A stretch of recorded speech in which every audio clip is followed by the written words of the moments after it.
What's happening, my people? So it's late night.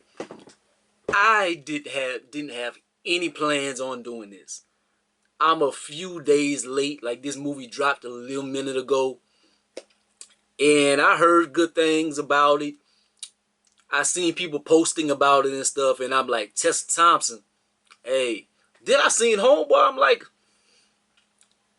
I didn't recognize him before, but I'm like, who is this dude? Then I heard it. Nnamdi Asomugha. I'm like, he used to play cornerback for the Eagles, I think. I'm like, Nnamdi Asomugha.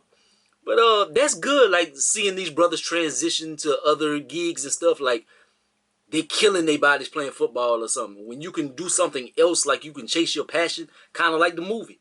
When you can chase your passion, that's a beautiful thing. But I wasn't going to do this. I had no intentions of this. But it's something I like to do on the channel every now and then. Especially like black cinema and something that I do want to spread. Like, after I watch this, I'm like, or like during watching this, I'm like, man, this is a pretty good movie, man. I gotta tell my subscribers about this movie. Like, I love a good love movie. Like a good romantic movie. I like romantic comedies and stuff like that, but like just that romantic movie, like just I don't know, it just do something. I'm not gonna say this is one of the greatest ones in the world. Like, me personally, like, Love Jones is just it for me. Like, Love Jones is just that. A new one recently, The Photograph was pretty good, but it was kind of a B-grade version of Love Jones. But I love Love Jones so much that The Photograph is that good, also because it's basically following Love Jones to a T. This right here was good. It had great elements to it. Tessa Thompson, I love that sister movies, man. Like, I don't know, I get into her characters and stuff. I really love her work on Creed. Like, her and Michael B. Jordan, I love their chemistry on there. Like, you can say that's a good love story. It has love elements to it, even though you fighting and doing this and that and stuff. But this is kind of similar. It's not fighting and stuff, but it's like people having their jobs and they so important to them, and they dedicating themselves and chasing their dreams and all that. But basically, the blueprint of the movie, like the diagram, give you the script, try not to spoil too much. Like, they meet as younger people. Well, they probably in their early 20s or something. And she's working at this record store or whatever. He sees her. He gets a job there. They start kind of talking. He's in town. He's trying to chase his dreams. He wants to be this famous jazz musician and this and that. That's his goal. His mother died. He was working at a factory and this and that. And he was like, life is too short to be wasting time, man. You gotta chase your dreams while you're still here. So that's why he came to the city. He doing his jazz thing. He's growing. He on his way. She, on the other hand, she was raised like a pretty wealthy family and stuff, and they want to send her off and get her married. She's engaged to this dude, but she doesn't love him. But he has a good family. His future is bright. So it ends up butting heads with, what do your brain want and what do your heart want. And like, her and Nnamdi Asomugha, they just like, they like peanut butter and jelly, man. Once they start clicking on here, their chemistry is undeniable. And so things happen, they fall in love. But in classic movie fashion, you know what happens in every one. Love Jones, The Photograph, shit, anywhere from Forrest Gump. Shit, well, she didn't really fall in love with Forrest, but you know how I do.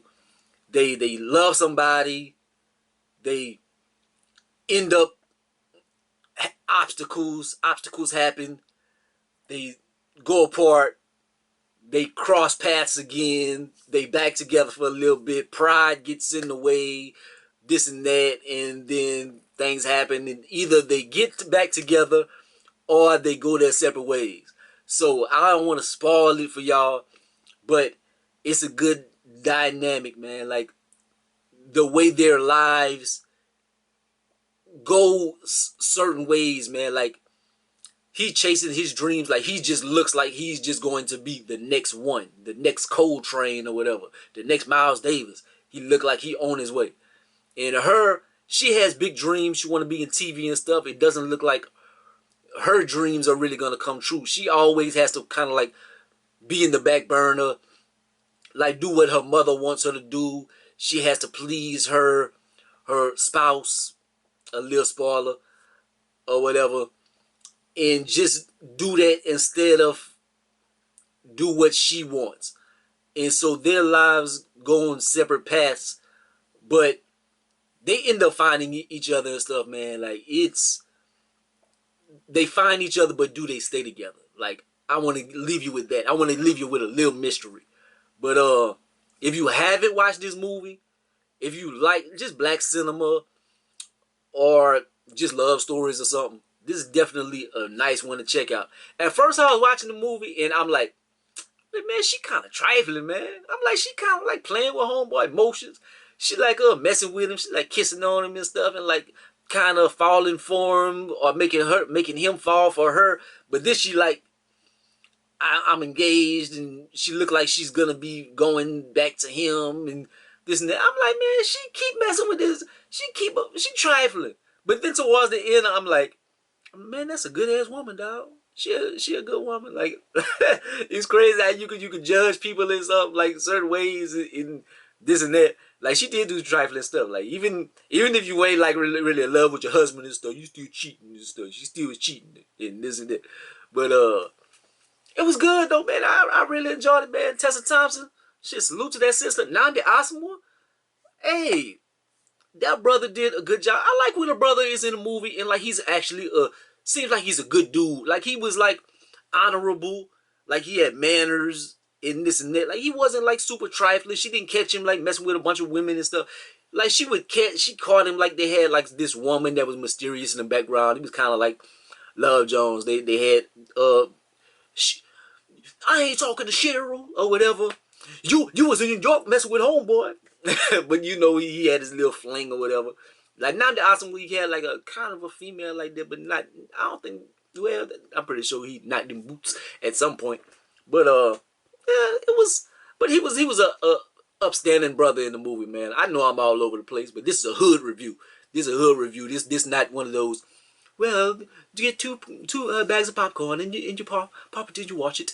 And yes, I think the acting job wasn't, yeah, whatever.